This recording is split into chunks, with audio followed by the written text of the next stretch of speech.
Hello, everybody. It's Mom to Wife One, and thank you so much for coming back to my channel. As you can see, we are here to continue the discussion about Bridgerton Season 4. This is Episode 2. So if you have not seen Episode 1, if you're like, what the heck is Bridgerton? I've heard about it, I don't really know what it is. Check out the video before this one, before that one, where I do a full recap of the Bridgerton series, which is currently playing on Netflix. Season 4 is the latest season, although it's only part 1. So that means only the first 4 episodes of this 8 episodic series. The last 4 episodes will premiere, I believe, sometime in later February, and I'll do those videos when those episodes come out. So, again, we're here to talk about episode 2. This is where things get a little interesting. I will say so far, this is the episode where I've cried. Bridgerton doesn't typically make me cry. The spinoff, Queen Charlotte, made me cry several times. But Bridgerton, for the most part, is entertaining. It's funny. It has like the drama, whatever, but I don't normally get emotional.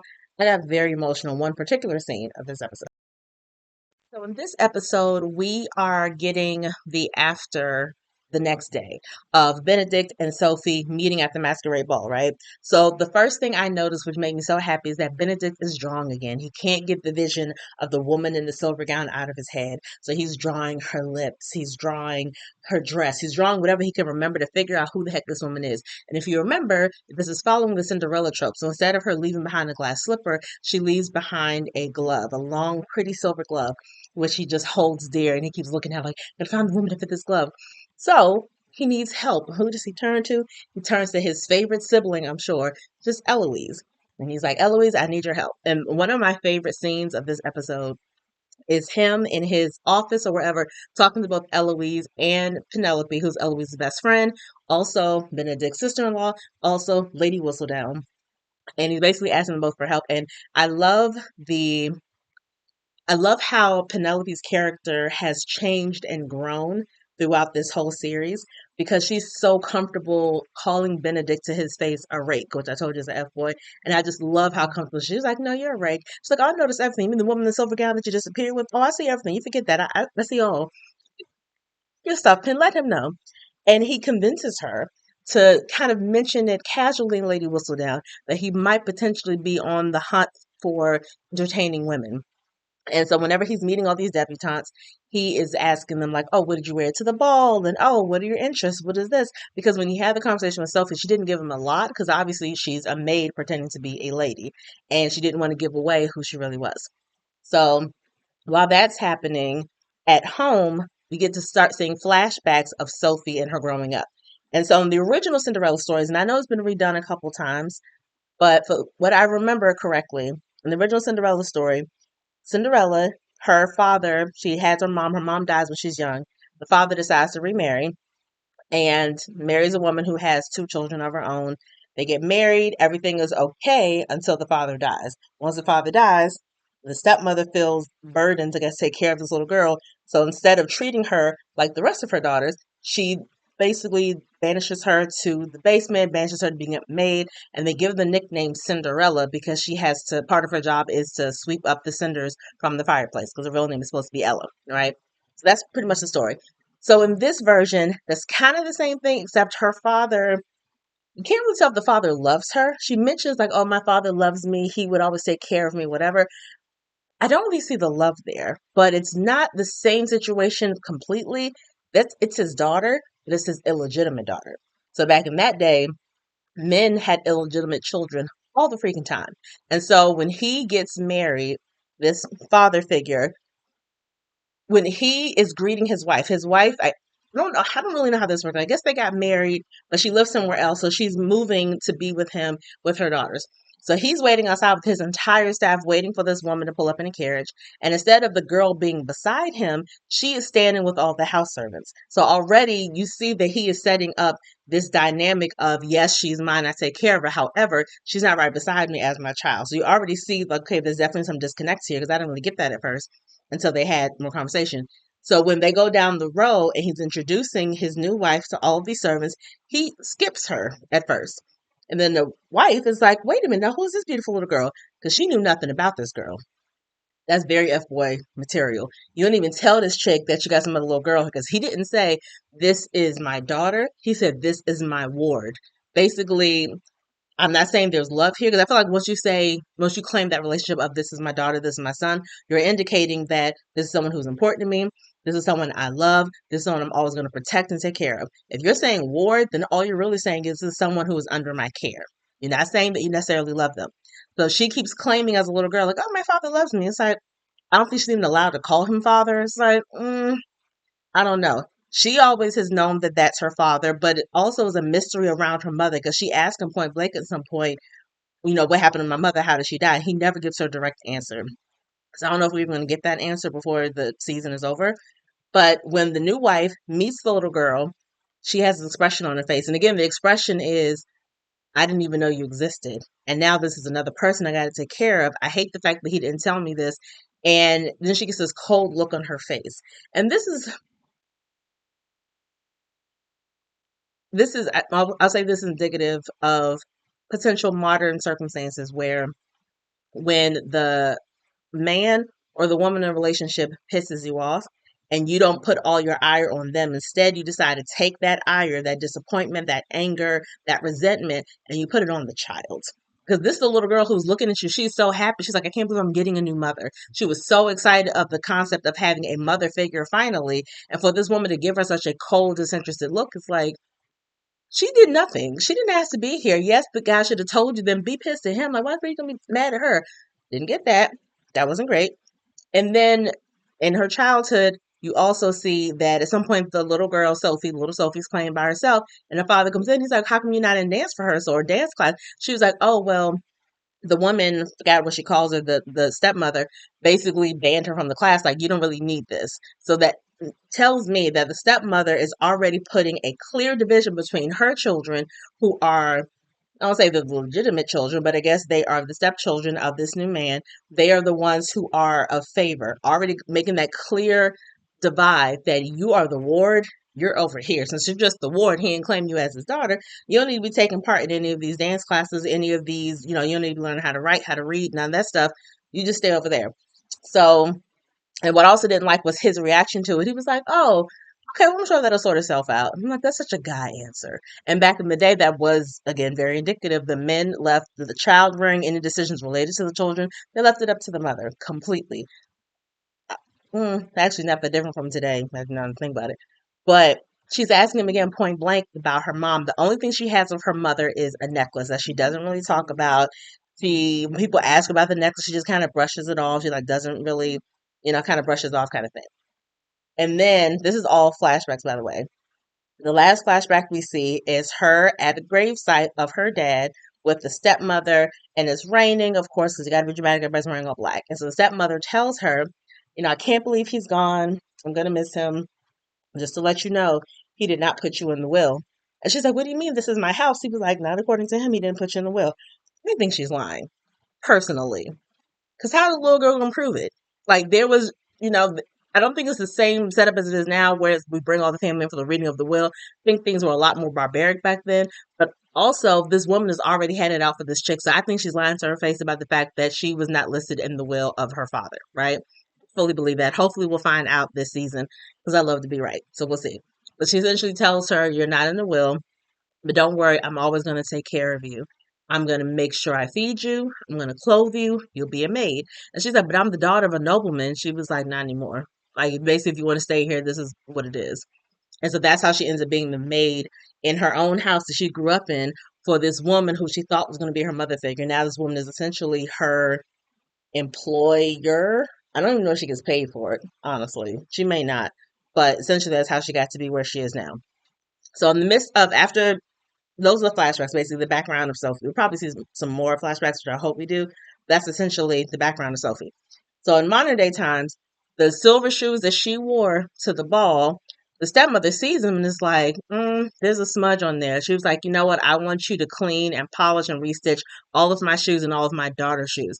Now, she doesn't say both of her daughters. She has two daughters, Rosamond and Posey. Posey is the one who's incredibly sweet, great personality, loves everybody, hates dissension, does not like when people are nasty. Rosamond is as nasty as her mama is. So when she says do all the shoes, she's only talking about her and Rosamond. She has kind of tossed Posey to the side because Posey doesn't have that grit, I guess, that she has. So Sophie, of course, is pissed off. She's tired. She's exhausted. And while she's doing all this stuff, doing all this backbreaking work, they see in Whistledown that, oh, Benedict is looking for a woman. He's, keeping his options open. And all the other servants that she's close with, they know that she went to the ball. They know that she has some kind of interaction with Benedict and that she's keeping a close look on exactly what happened. So they're like, oh my gosh, she's talking about you. She's like, no, he ain't talking about me. Like, he don't need a maid, whatever. In the midst of this, Benedict is working with both Eloise and Lady Whistledown, Penelope, to figure out who this woman is. He's meeting all these different ladies and he's focused on their lips because, again, as an artist, he's been drawing what he could see. Her mask covered pretty much from the nose up, so all he could see very clearly with no, not distraction, but no barrier was her lips. So that's what he's focused on. So every woman he's talking to, you just see him zeroing in on her lips, zeroing in on her smile, zeroing in on like everything, and none of them matching up. He's like, I don't know what to do. This ain't happening. And so another thing that I noted, I feel like this is mirroring closer to not the traditional Cinderella, but more like the live adaptation Ever After that was starring Drew Barrymore, simply because in that adaptation, at least one of the sisters was really, really nice and kind of discarded because of her niceness to the Cinderella character. Whereas in the original version, both of them sisters were mean and nasty. So that's really the only kind of distinction that I see so far. Lady Danbury and the Queen. They I feel so okay. Actually, I'm not gonna go there yet because that's the scene where I cry. So let me look at my other notes first. I did say that I'm very happy that Eloise and Penelope are best friends again. I absolutely love the two of them together. They are very funny and very chummy. Even though Penelope is a married woman now, she and Eloise still have had that very tight bond. And after a whole season of them not being friends anymore, it was really good to see them like really tight again. Because for their age group, and I've said this before in other Bridgerton recaps, for that age group of the young lady, we don't get to see really tight friendships. We see them kind of talking to each other at a ball. We'll see them gossiping with each other, but we don't really get to see them clicking outside of the ball culture, just like talking about life and art and writing and read or whatever. We don't really get to see that. It's only Penelope and Bridgerton where we've seen that. Because the first season had Daphne as a lead woman. She had no friends. She had a bunch of sisters, but she didn't seem necessarily close to any of them. And Hyacinth, she's the youngest. She don't have any friends. We don't get to see her with any girlfriends. Other chick, Francesca, we don't get to see her with any girlfriends. It's really just Eloise and Penelope. And now we see the older women having these friendships, which is great because hopefully they are showing this example to the younger girls how important it is to have girlfriends to go and sip tea with, to hang out with. Like, we need to see that more. So I'm very happy that they're back. And also said this, Benedict is very close with Eleanor, and actually he's the only sibling that I have seen interact with every single one of his siblings in some way, shape, or form. Not so much Francesca, that's because Francesca is normally not there, but every other sibling, he has had some kind of meaningful interaction with them. A conversation, joking, we're going drinking together, we're playing cards together, whatever it is, he seems to be the sibling that everybody loves because he's just the jokester and he's very loving and he is very intentional with the time that he spends with them and with his mother. But in this new feeling for him of actually liking one particular person and being obsessed with the idea of finding this person, this is also the first time that him thinking about Sophie, you see these moments of him just looking melancholy and looking sad and looking like he's wanting something, but he doesn't know exactly what it is that he wants. And I was like, he needs his big brother in this moment. And Anthony is in India. I don't know if he's supposed to be in India the entire season, but I was like, Benedict needs his big brother. Like, Colin, yes, is married, but Colin to me is still immature in his ways. So it's like, this is when Big Brother should come and really just be there for his little brother and be like, hey, let's talk about this. What do you need me to do? Let me talk to you about marriage. Let me tell you why it's amazing and great or something. So I think that's missing for him. I really hope that he gets that at some point. What else? There's a scene where, oh, the stepmother, she figured out that Sophie was the one that took the shoes and went to the ball a lot quicker than I thought she would. I didn't think that was going to happen in episode 2. So essentially, Benedict is looking for this woman. He's not having any luck. His mother, actually, another scene that I liked, his mother finds out about all of this because she's reading in Lady Whistledown. And I don't think it ever mentions Benedict by name, but she's like, I think that's Benedict. So let me go to my daughter in law, Penelope Bridgerton, and find out what's going on. And there's a scene when she goes in there and she's like, Penelope, I want to talk to you about Benedict and him looking for a wife. And she's like, no, sorry, Lady Bridgerton, Lady Whistledown, she doesn't like reveal her sources. And Violet looked at her and was like, Penelope Bridgerton. And she immediately sat down, I was like, yes, ma'am, or yes, mom.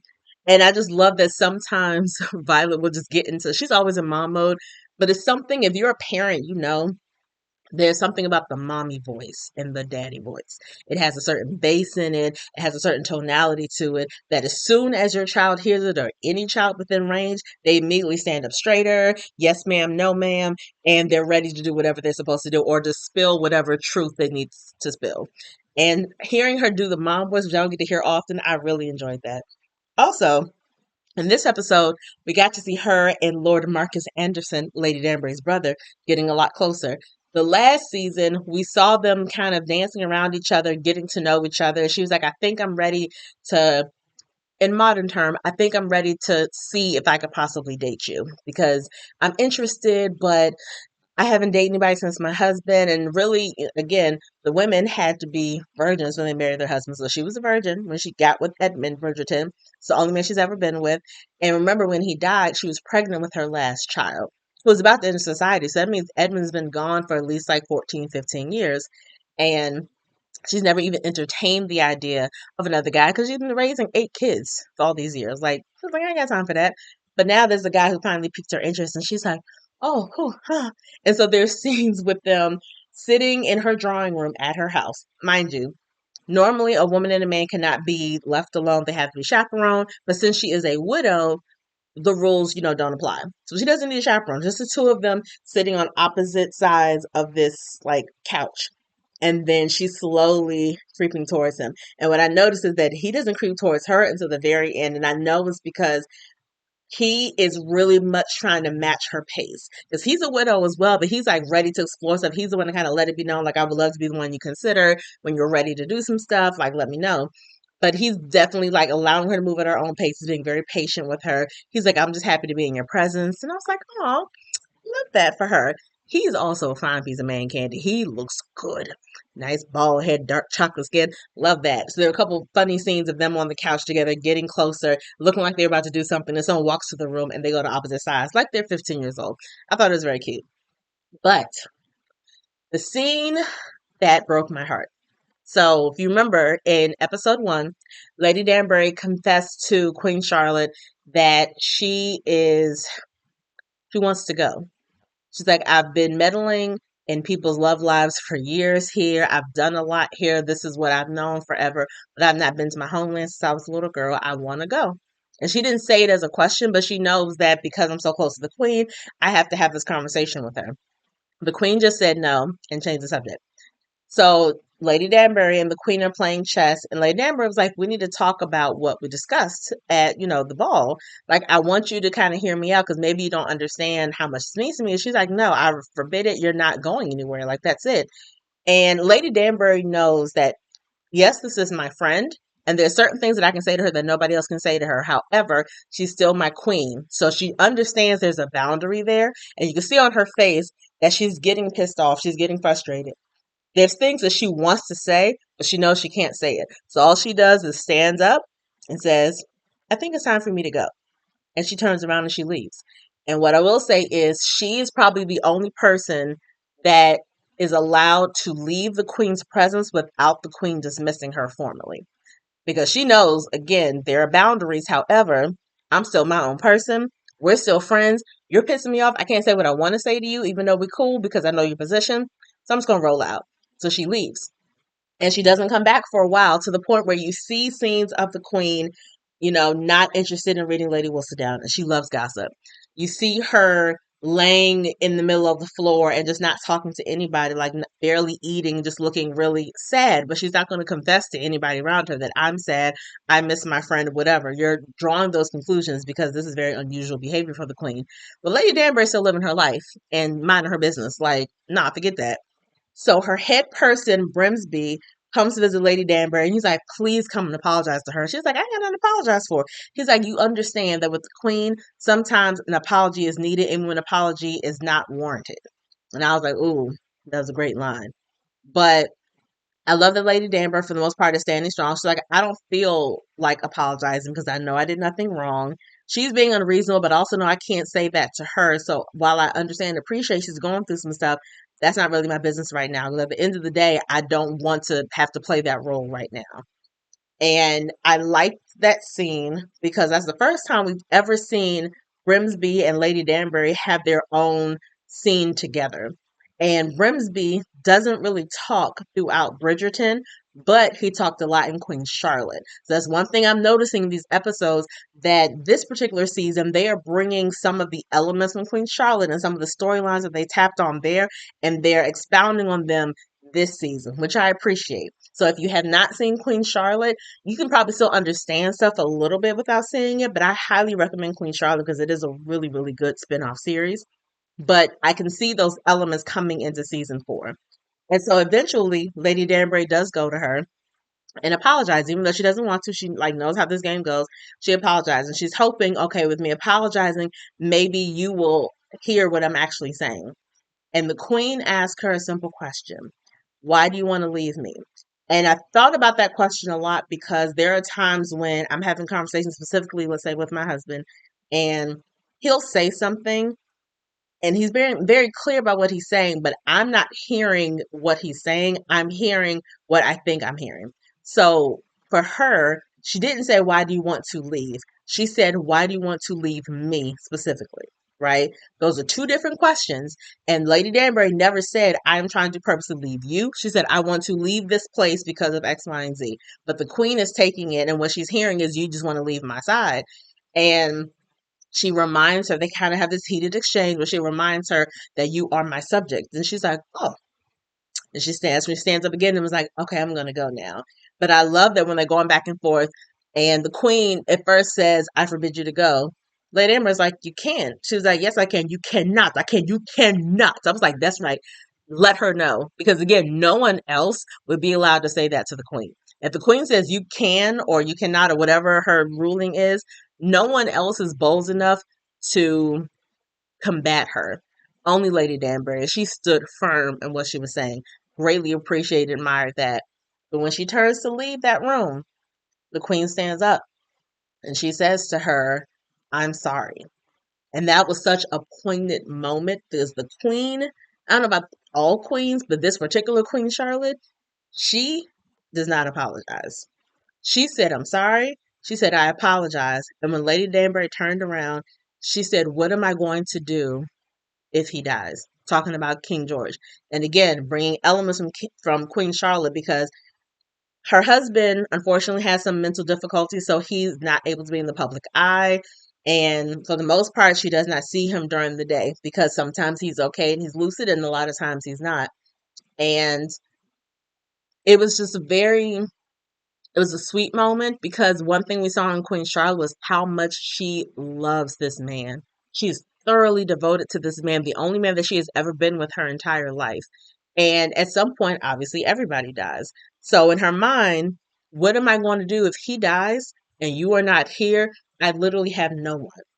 She has Brimsby, but that's her servant. She has some ladies in waiting, but it seems like they're just kind of figureheads. At one point, Lady Danbury was a lady in waiting, and she actually had a relationship with her. The ladies in waiting she has now doesn't seem like she actually relates to them. She does not talk to them directly. They're just kind of there with their powdered wigs, holding her Pomeranians, and they're just kind of behind her. She doesn't really have a relationship with them. She doesn't talk with them. None of the stuff that she has with Lady Danbury. They actually have a bond and a friendship. And so when she says, what do I do if he dies? She breaks down crying. And again, another thing about a queen, in addition to never apologizing, they're not going to show their raw emotions in front of anybody. That's just not what they do. So to have that scene where she breaks down crying and Lady Danbury is hugging her and holding her, I was like, oh my gosh, I wasn't expecting it. And I was gone. I was lost. I was like, oh my gosh, I can't believe it. It was not great. So that scene had me bawling. Like it was a beautiful scene, but I was definitely crying. I wasn't expecting to. I was like, oh, okay. But the scene basically ends. That's kind of where things end with them.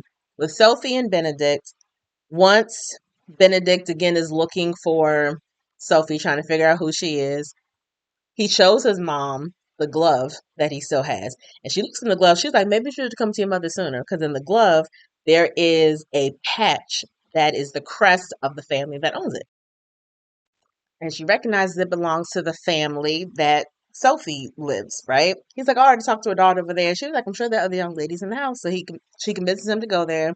Sophie hears his voice and is like, oh my gosh, she's here. And the servant is trying to convince her to go in there and say something to him. She's like, I'm not doing that. He talks to the other daughter posing, realizing it's not her. He leaves. So the stepmother and the daughter's in the window. They're like, well, he was clearly looking for a woman in a silver gown. Like, I wonder who she is. They see him pulling out the silver glove. The stepmother recognizes it. She's like, wait a minute. And then she remembers at the ball bumping into the mysterious girl with the silver gown. And she puts two and two together and realizes, oh, this is Sophie. So she confronts her. She's like, I don't know what to, and she doesn't know what to do with you. But essentially, she was like, all the stuff we've done for you. They have this battle. Battle's a strong word. But Sophie doesn't back down. She basically tells like, this is my home as much as it's yours. If you despise me so much, why the heck did you let me stay here all this time? She never gives her an answer, which I thought was interesting. And I don't know if she even knows what the answer is herself, but she kind of turns away from her and doesn't answer. And eventually she's like, you know what? You're right. I should have let you go a long time ago. You're dismissed, and I'll make sure you never work in Mayfair again. So Sophie is fired. She takes the things with her, including the glove, including the necklace from her mom, including whatever meager belongings she has. The servants pull together and give her whatever money that they have. And Posey, who's the nice one, gives her some jewelry to pawn and say, I hope you can get something from this, because again, Posey's the nice one. And so that's how it ends with her leaving. And Benedict still not really having an idea who she is. So that's the end of, I say season, that's the end of episode 2. Let me know in the comments what you think is going to happen next. Do you think that the stepmother was lying about the will and about Sophie's name being on the will? Because I think personally that her name was on the will and that the man left her that house. Because it also seems like the people who have all this money have multiple homes. They have like a regular home in the city, one in the country. If they have kids and the kids have multiple homes that the family owns, like I'm kind of getting that impression. So I feel like he has more than one home. But I think that big home that that woman and the girls are living in belongs to Sophie legally. That's my opinion. But what else do you think is going to happen this season? Do you have any questions? Do you have any comments about how things are going so far? Do you think it's going slow? Do you think it's moving too fast? Are you able to keep up with everybody? Let me know. Let's talk about it, okay? Comments below. I will see y'all next time.